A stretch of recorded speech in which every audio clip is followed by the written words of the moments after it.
It exists to give you comfort.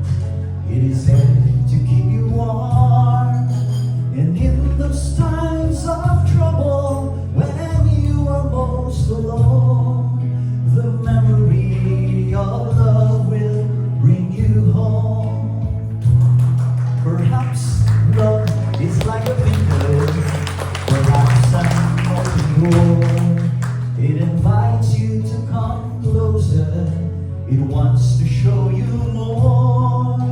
And even if you lose yourself and don't know what to do, the memory of love will see you through. Oh, love to some is like a cloud, to some as strong as steel. For some a way of living, for some a way to feel. And some say love is holding on, some say letting go. Some say love is everything, some say they don't know. Perhaps love is like the ocean, full of conflict, full of pain. Like a fire when it's cold outside, or thunder when it rains. If I should live forever and all my dreams come true, my memories of love will be of you. Sabayan niyo ako sa manangalan. Oh, love to some is like a cloud, to some as strong as steel. For some a way of living, for some a way to feel. Some say love is holding on, some say letting go. Some say love is everything, some say they don't know. Perhaps love is like the ocean, full of conflict, full of pain. Like a fire when it's cold outside, or thunder when it rains. If I should live forever and all my dreams come true, my memories of love will be of you.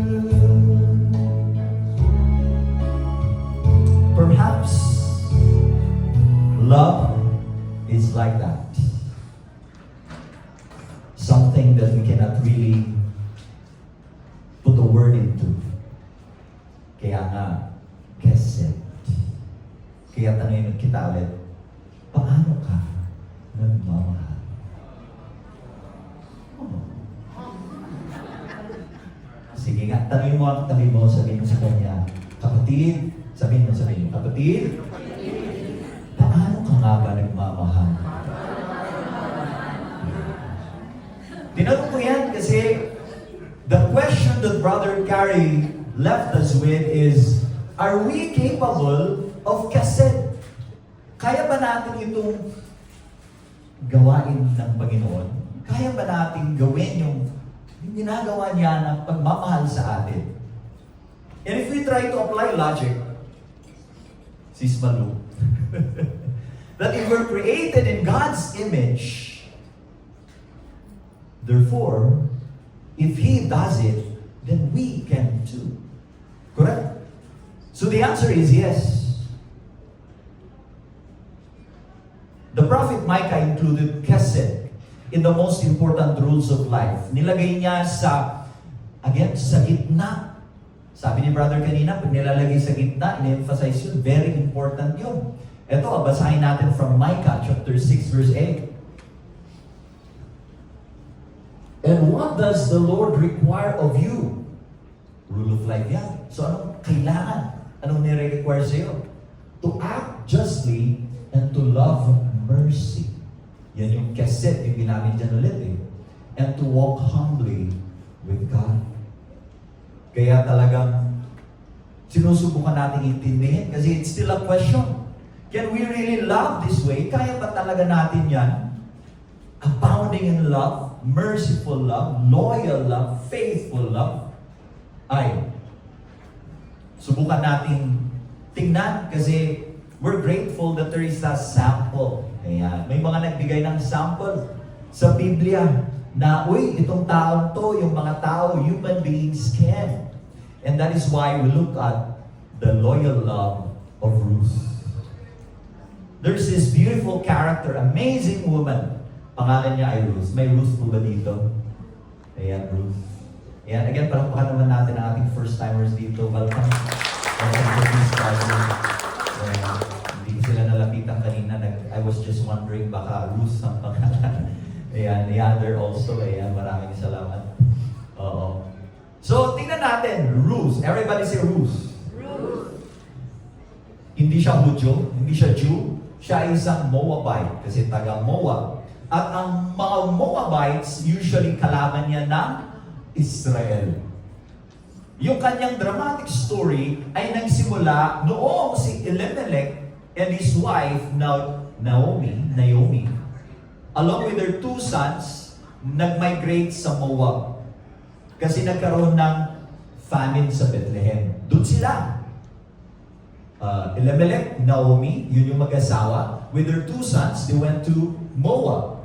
Now, during a span of 10 years, unfortunately, si Elimelech ay namatay. But, yung kanyang 2 anak, marry Moabite women. So, andun na pumapasok si Ruth. Yung isa ay si Orpah. Kilala niyo si Orpah, di ba? Yung sikat sa TV, no? Oprah pala yan. Okay. Kala mo, no? So si Orpah and Ruth na pangasawa nung anak ni Elimelech and Naomi. Okay? Unfortunately, here comes another tragedy striking them. Kasi itong mga asawa nila na lalaki, the son of Elimelech who died, those 2 sons namatay din. So itong sila, si nanay na Naomi, yung anak, yung daughters-in-law, Orpah and Ruth, they became widows as well. So it's an unfortunate thing. Because sa panahon na yun, yung mga widows, they cannot own anything.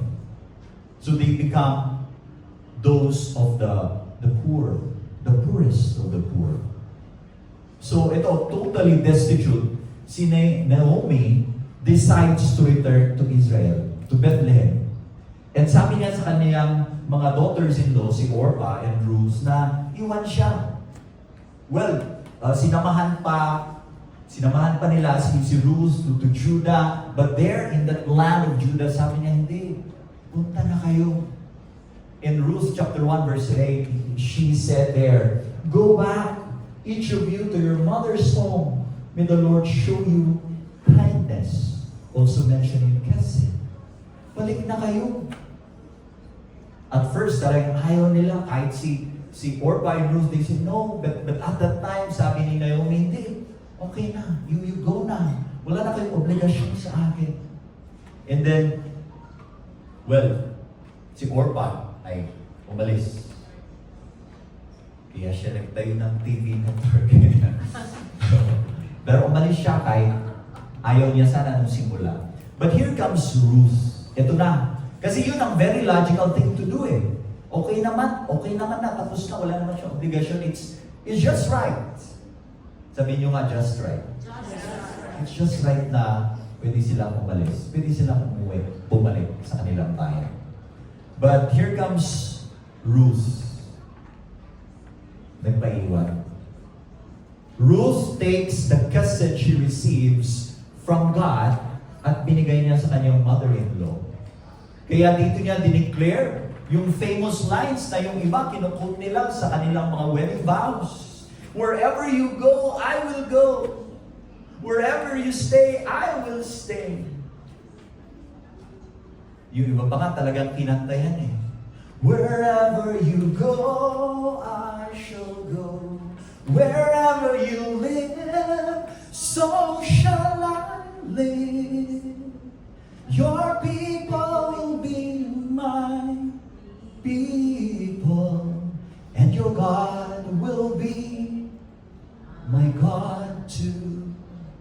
Sinabi niya ni Ruth. Verses 16 to 17, talagang sinabi niya baka nga totoong kinanta niya. So itong si Ruth and Naomi go back to Bethlehem. But they were totally broke. Wala eh. Kasi nga, wala silang karapatan to own anything. To survive, ito na si Ruth had to go to the farm to pick up ano yung mga natitira ng mga nag-harvest. Ayan. So, by chance, napunta siya sa farm, sa field ng nangangalang Boaz. And ang ganda kung babasahin nyo ito, just a few pages, the book of Ruth. So I encourage you to read it. But i-shortcut ko yung kwento. Kasi later on, na-realize ni Naomi na close relative pala si Boaz. Ibig sabihin, by their law, sa batas nila, si Boaz has the right to buy back yung naiwan ni Elimelech na tatay nila, na asawa ni Naomi, and may karapatan siya to, part of that is to marry Ruth. Yung iniwan. Para ituloy niya yung linya na yun. Tapos later on, yung kanina kung meron silang mga anak, ay mapupunta doon yung the land, the properties. So ito, Naomi asked Ruth to ask Boaz through symbolic gestures. Hindi diretsahan na marry me. Hindi naman ganon. Meron silang, kung babasahin nyo, ang ganda, how do you say that? Symbolically, with gesture. To marry Ruth and to protect them. Ganon sa kanilang kultura eh. Ganon sa kanilang batas. Now, at this point, everybody say at this point. At this point. Si Ruth, pwede naman niyang sabihin, hindi, bata pa ako, alam mo. Kasi nakikita si Boaz, medyo may edad din. Pwede naman niyang sabihin na, pwede bang iba na lang? Kasi may iba ako na titipuhan. Pwede naman niyang sabihin yun eh. But may iniisip din siya that, how about Naomi? And she loves Naomi with chesed, with loyal love. And so sumunod siya. And she did what her mother-in-law asked her to do. Now, during this time, si Boaz ay na-observe niya din si Ruth ng ilang beses din kasi nga she was gathering the leftovers dun sa rice sa fields ni Boaz. And syempre, si Boaz nagtatanong-tanong din, saan sila nanggaling, bakit nandyan yan, mabait na yan. So, she knew how loyal Ruth was. She knew who Ruth was. And even siya mismo, sinabi niya kay Ruth na, hey, I see you. I see your kissing to your mother-in-law. And you know, I just want to cut the chase. Because now, with all those things, with the gestures, with the observation, with knowing na may kissing, itong si Ruth, ito naman si Boaz ay he extended that kissing to Ruth and marries her. Redeemed the land, marries her, and parang end of the story, no? End of story. Tama? But not really. Because Ruth and Boaz nagkaroon ng anak. Ang pangalan niya ay Obed. And if you look at the genealogy, Obed had a son named Jesse. And Jesse had a son named David, the great king. Yes, King David. And the Gospel of Matthew mentions, sinabi niya, si Ruth, the great-grandmother ni King David, and she is also the great-grandmother of Jesus. So si Ruth, kung hindi niya in-extend yung kesed, yung loyal love kay Naomi, well, God could have found a way. But then, look at what happened. Because somebody, a simple human being, a Moabite woman, did this loyal love. Amen?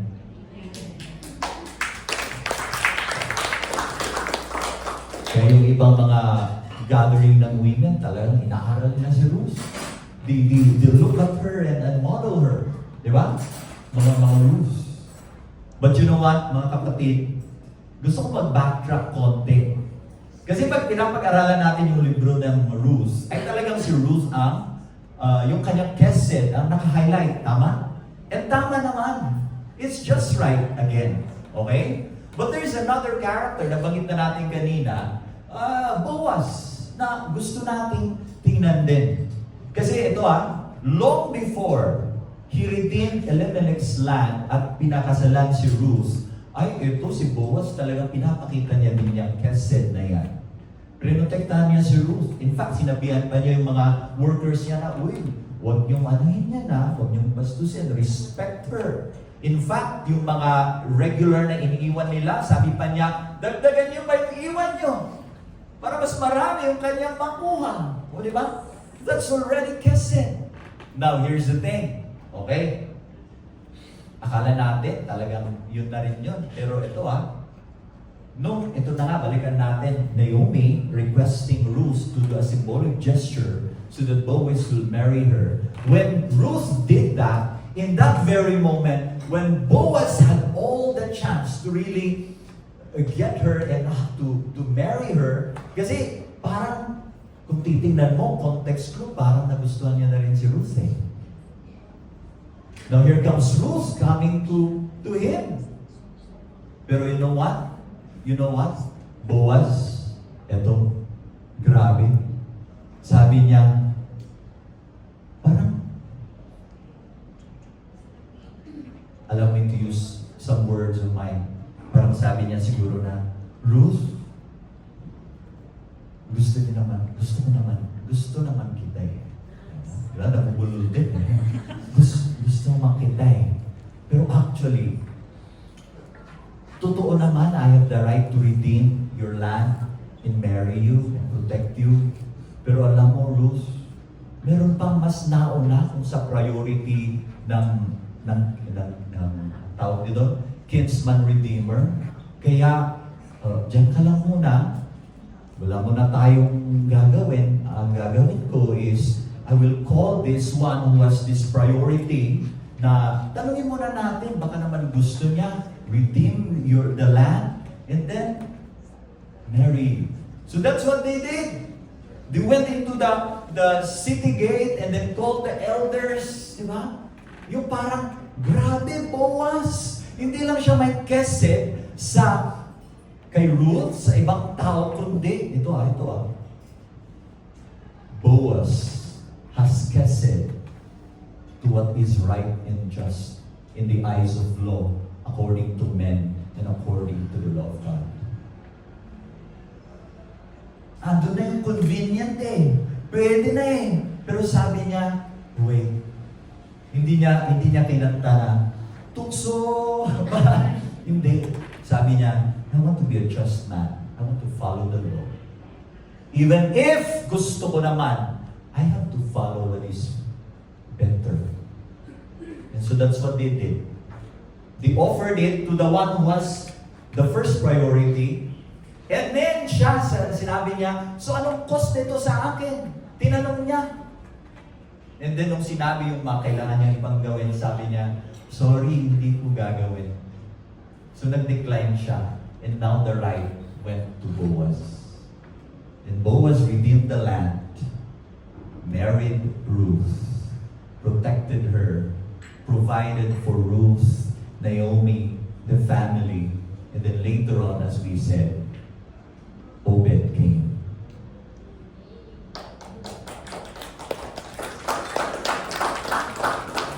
Down the line to David, down the line, here comes Jesus.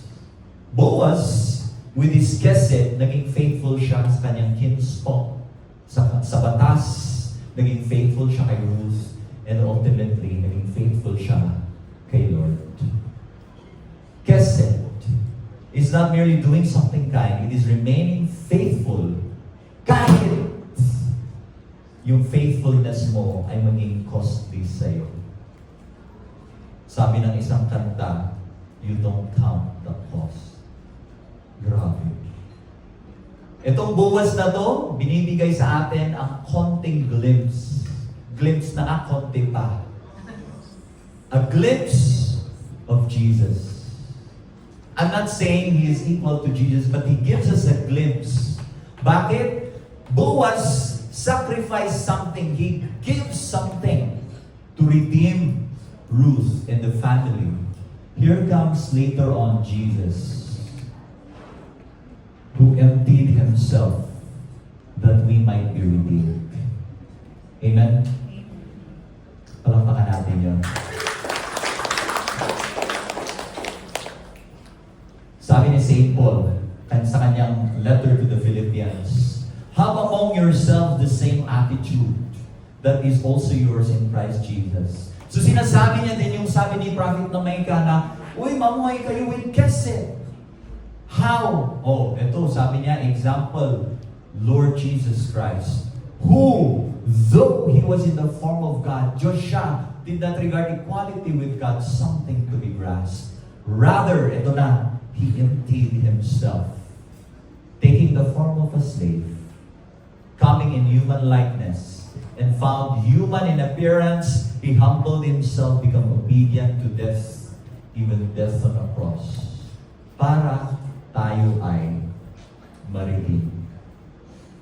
At dahil dyan ay, sabi niya do, because of this, God greatly exalted him and bestowed on him the name that is above every name. Si Boaz ngayon, pinapag-aralan natin siya. Nabanggit yung pangalan niya. Yung isa na relative niya na mas priority to redeem the land, hindi nabanggit. Bakit kaya? Because maybe we remember those who give kesed. And Jesus is our model. Kasi nga naman, ang hirap nito, di ba? Tama? Would you like to seek God's grace so that you'll be able to do this kesed also? Yeah. In the past talks, lalo na nung slow to anger yung topic natin, ay nababanggit ko yung aking tatay. I remember the time when we were there, November 2010. It was the wake and people were coming. Because despite the weakness that I shared with you in the past talks, he's been doing a lot of good things. Looking back, it's like this father of mine is a good man with, unfortunately, lots of weaknesses. Parang ako din.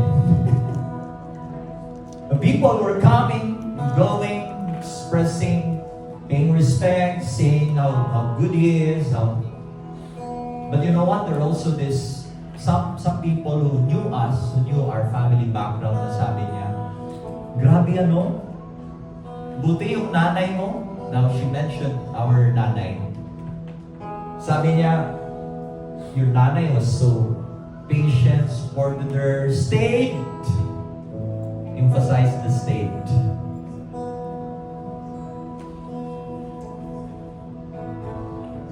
And I realized, oh nga no, with all his weaknesses, she could have gone elsewhere. But maybe she was thinking of something bigger and deeper and trying to extend this kesed. But also, looking at it now, hindi rin lang naman siya pala. Hindi lang yung nanay ko nagbigay ng kesed. Kasi yung titinan ko, meron ding mga ibang mga false weaknesses na yung tatay ko kahit ganun yung weakness niya, he also extended this love, the patience, the understanding, the loyal love to my mother.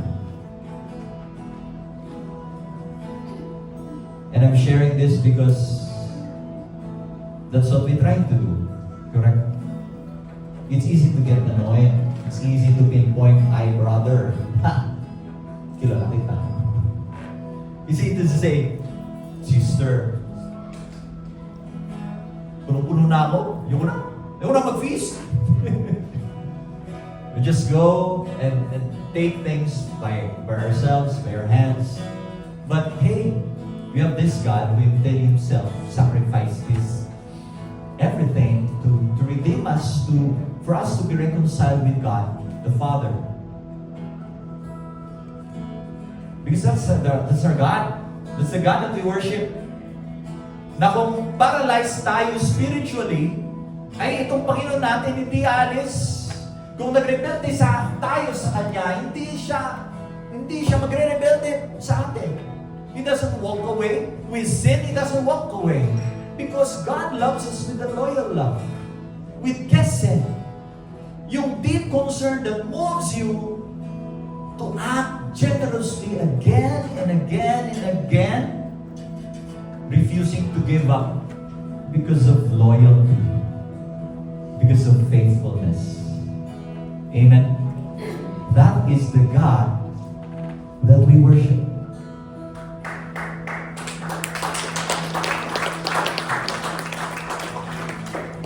And hindi tayo mapapagod to always point to Jesus. Because Jesus is the embodiment of God's love. God's kased. Jesus is the personification of God's loyal love for you and me. Jesus became God's kased on the cross. Na no matter what you do, love na love pa rin niya ikaw. And to some people that is shocking, even to some religious people, kasi, no matter what I do, kahit anong gawin ko, hindi ba yan maging lisensya upang magkasala pa ako that I can do anything that I do? Pero hindi. Because God's love, God's kesed, if you really haven't received that, then it transforms us. God's loyal love changes you, changes me, day by day, step by step, until the point that you become like Him, and ikaw din ay, let me try. Let me try to be Ruth to my Naomi. Let me try to be Boaz to my family, to the strangers who come.